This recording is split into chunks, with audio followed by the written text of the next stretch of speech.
मित्रों, साथियों, आपका सादर अभिवादन। मैं मध्य प्रदेश गर्जना से अनिल सारस्वत। मामला लोक कल्याण से शुरू होता है।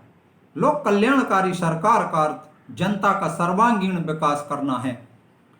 लोक से तात्पर्य राजनीतिक, सामाजिक और आर्थिक दृष्टि से व्यक्ति की अवसर की असमानता को दूर कर उसकी साधारण आवश्यकताओं की पूर्ति की व्यवस्था करना है। सरकार आर्थिक एवं सामाजिक उन्नति की महत्वपूर्ण भूमिका का निर्वाह करती है। प्रोफेसर एच.जे. लास्की के अनुसार लोक कल्याणकारी राष्ट्र व्यक्तियों का ऐसा संगठन है जिसमें सबका सामूहिक रूप से अधिकाधिक हित हो। लोक कल्याणकारी सरकार किसी वर्ग विशेष का कल्याण न कर संपूर्ण जनता का कल्याण करती है। इस तरह संपूर्ण जनता को केंद्र मानकर जो राष्ट्र कार्य करता है वह लोक कल्याणकारी राष्ट्र है। आर्थिक सुरक्षा के बिना लोक कल्याणकारी राज्य का कोई महत्व नहीं है, क्योंकि रोजगार, न्यूनतम जीवन की गारंटी, अधिकतम आर्थिक समानता होनी चाहिए। यदि शासन तंत्र में राज सत्ता आर्थिक दृष्टि से संपन्न लोगों के हाथ में होगी तो वह लोक कल्याणकारी राज्य नहीं हो सकता। प्रोफेसर लास्की के लोक कल्याणकारी राज्य की परिभाषा मैं इसलिए दे रहा हूं ताकि हम अपने राष्ट्र और सरकार के कार्यों को इस परिभाषा की कसौटी पर कस सकें। जाहिर है कि वर्तमान सरकार इस कसौटी पर खरी नहीं उतर रही है, फिर वह रोजगार हो, आर्थिक समानता हो या जीवन की न्यूनतम गारंटी की बात हो।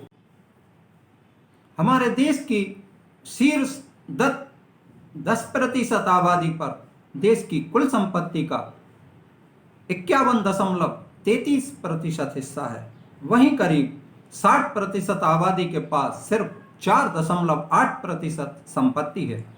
जाहिर है कि आर्थिक असमानता तो यहीं दिखाई दे रही है। यही आंकड़े ही स्पष्ट कर रहे हैं। आंकड़े यह तो स्पष्ट कर ही रहे हैं कि गरीबी और बेरोजगारी के साथ ही भुखमरी कितनी है। प्रश्न यहीं से उठता है कि बेरोजगार और भुखमरी का धनात्मक संबंध है।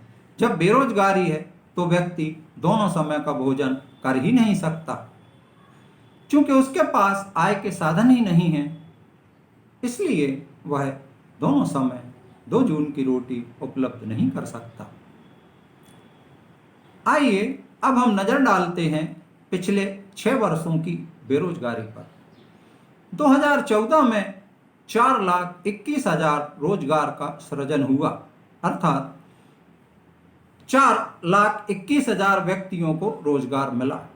इसमें मोदी सरकार ने मई में सत्ता संभाल ली थी, लिहाजा आधा समय कांग्रेस की सरकार का और आधा समय भाजपा की सरकार का था।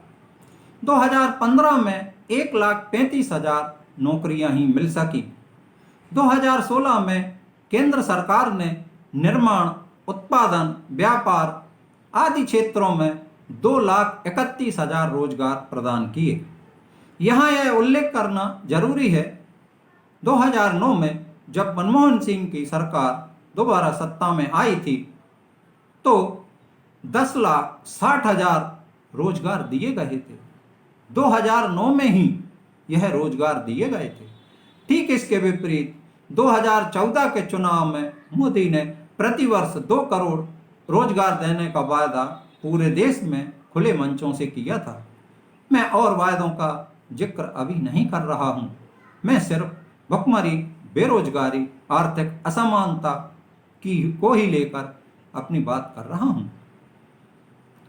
अब आप यह प्रतिशत निकालते रहिए कि उपलब्ध नौकरियां और वादा की गई संख्या का कितना प्रतिशत रहा।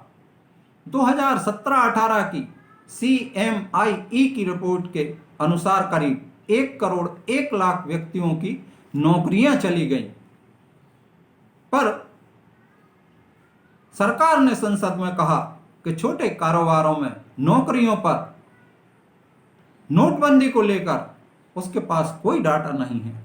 एक अंग्रेजी अखबार के अनुसार 2017 और 18 में भारत की बेरोजगारी दर 45 साल के सबसे ऊंचे स्तर पर थी। 2019 में लोकसभा के चुनाव थे, लिहाजा सरकार ने यह 45% सबसे उच्च दर को स्वीकार नहीं किया।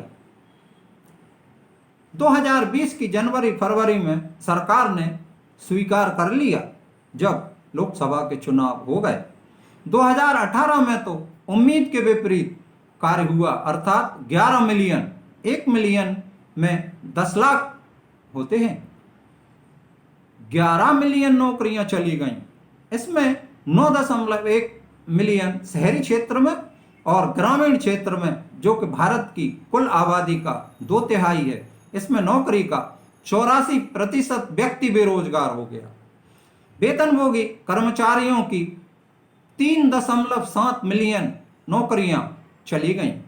आश्चर्यजनक तथ्य तो यह है कि 2016 में 14 लाख डॉक्टर, 6000 केंद्रीय विश्वविद्यालयों के शिक्षक, इंजीनियरिंग कॉलेज के 27% शिक्षक और स्कूली शिक्षकों के 12 लाख पद रिक्त थे। इसके बावजूद भी सरकार ने इन पदों को नहीं भरा, इन पदों को भरने का कोई प्रयास भी नहीं किया गया।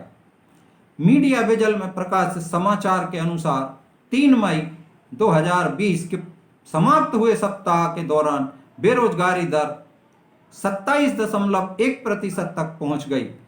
CMIE की रिपोर्ट के अनुसार 9.1 करोड़ छोटे व्यापारी और दिहाड़ी मजदूरों का रोजगार चला गया। इस सर्वे के मुताबिक मई के सर्वे के आंकड़े से पता चलता है कि बेरोजगारी दर आगे भी बढ़ेगी। CMIE की ताजा रिपोर्ट के अनुसार 16 अगस्त को समाप्त हुए सप्ताह में देश की बेरोजगारी का आंकड़ा 9.1% हो गया, जो पिछले 9 सप्ताह के सबसे ऊपर स्तर पर था। यह जुलाई में 7.34% था, जो बढ़कर 9.1% हो गया। अधिक आंकड़ों की बात न की जाए, जाहिर है कि प्रतिदिन, प्रति सप्ताह, प्रति माह बेरोजगारी के आंकड़े बढ़ते ही जा रहे हैं। यह भी उम्मीद है कि पिछले 6 वर्षों में निरंतर बढ़ते ही रहे हैं, तो आगे भी सुधार होने की कोई गुंजाइश, कोई संभावना नहीं है। जांच तो इसके लिए की जा रही थी कि यदि इसी तरह से बेरोजगार देश में बढ़ती रही, यदि इसी तरीके से बेरोजगारी देश में बढ़ती रही, तो आम जन की दशा क्या होगी, वह किस तरह अपने पेट का पालन कर सकेगा। अपना ही नहीं, अपने परिवार का पेट का पालन, 2 जून की रोटी कैसे प्राप्त कर सकेगा। इस तथ्य को सामने रखते हुए देश की भुखमरी के आंकड़े और मैंने इकट्ठे किए। चूंकि लोक कल्याणकारी सरकार का प्रथम कार्य है कि देश में कोई भी व्यक्ति भूखा न मरे। हमारी केंद्र सरकार इस मामले में कितनी सजग है, इसे सिद्ध करने के लिए विश्व स्तर पर भुखमरी में हमारे देश का स्तर क्या है, यह तो देखिए। Global hunger index GHI score के मामले में देश को 100 सूत्रीय गंभीर पैमानों पर परखा जाता है। रिपोर्ट के मुताबिक 30.3 के स्कोर के साथ भारत के भुखमरी ऐसे स्तर पर जूझ रहा है जिसे गंभीर माना जाता है। GHI में वर्ष 2014 में हमारा देश 55वें स्थान पर था। हालांकि 2014 में विश्व के कुल 76 देशों पर सर्वे किया गया था। 2017 में 119 देशों की सूची में भारत 100 और 2018 में 119 देशों की सूची में 103 पायदान पर। इस वर्ष के सर्वे में 117 देशों की सूची में 102वें स्थान पर रहा है। आप सहज ही अंदाजा लगा सकते हैं कि भारत में कितनी भुखमरी है, जबकि चीन का स्थान 25वां, बांग्लादेश का 86वां, नेपाल का 72 और श्रीलंका का 67, म्यांमार 68वें स्थान पर है। सभी हमारे पड़ोसी देश हैं और चीन को छोड़कर सभी हमसे बहुत छोटे देश हैं। इनकी आय इतनी नहीं है। जब रोजगार न दे सके, भुखमरी से न बचा सके, तो किस तरह की सरकार को जन कल्याणवादी सरकार माना जा सकता है। बात तीखी जरूर है किंतु सत्य है। जिस देश के नागरिक भूख से तड़प कर मर रहे हों, उस देश की जन कल्याणवादी नीतियों को क्या संज्ञा दी जाए, यह आप तय कीजिए। आम जन की हालत तो यह है कि सरकार की नीतियों का ही परिणाम है कि आज नागरिक रोजगार के लिए तरस रहा है। छोटे और मझोले व्यापार मर चुके हैं, जो बचे हैं वह अंतिम सांसें ले रहे हैं, वह भी मरेंगे, यह तय है। सरकार है कि इस ओर नजर भी नहीं कर रही है। अलबत्ता सरकार के खर्चों में कोई कमी नहीं है। भुखमरी के सवाल पर प्रधानमंत्री भी मौन है। 2014 के चुनाव प्रचार में मोदी ने सभी बिंदुओं पर जो जनता को लोक लुभावन सपने दिखाए थे, उसके ठीक विपरीत ही कार्य हो रहा है। फिलहाल तो सरकार के पास इतना धन भी नहीं है कि वह प्रदेश सरकारों को जीएसटी का निर्धारित हिस्सा दे सके। राज्य सरकारें भी अपना हिस्सा मांग रही हैं। उन्हें भी रिजर्व बैंक से कर्ज लेने की सलाह केंद्र सरकार दे रही है।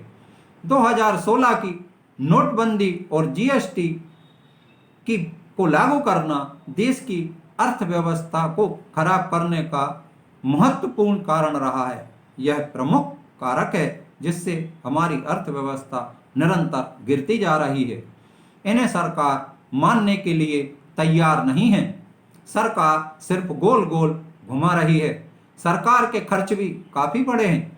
जब देश की अर्थव्यवस्था पटरी पर नहीं है तो सरकार को अपने खर्च भी कम करने चाहिए। इस मामले में भी सरकार मौन है। देश की आगे क्या स्थिति होगी यह कहा नहीं जा सकता। इतना तय है कि गरीब जनता को परेशान दर परेशान होना है। नई नौकरियों के बारे में सोचना खुद को ही गुमराह करना है। लिहाजा 2024 तक तो हमको आपको देश की गरीब जनता को भुगतना ही होगा। मित्रों, साथियों, आपका बहुत बहुत धन्यवाद, बहुत बहुत धन्यवाद। मैं आपसे एक विनम्र अनुरोध हर बार करता हूँ कि मेरी वीडियो अगर आपको अच्छी लगती है तो अपने इस वीडियो को सब्सक्राइब करें, शेयर करें और लाइक भी करें। साथ ही अपने मित्रों को भी मेरी वीडियो से जोड़ें। धन्यवाद। जय हिंद।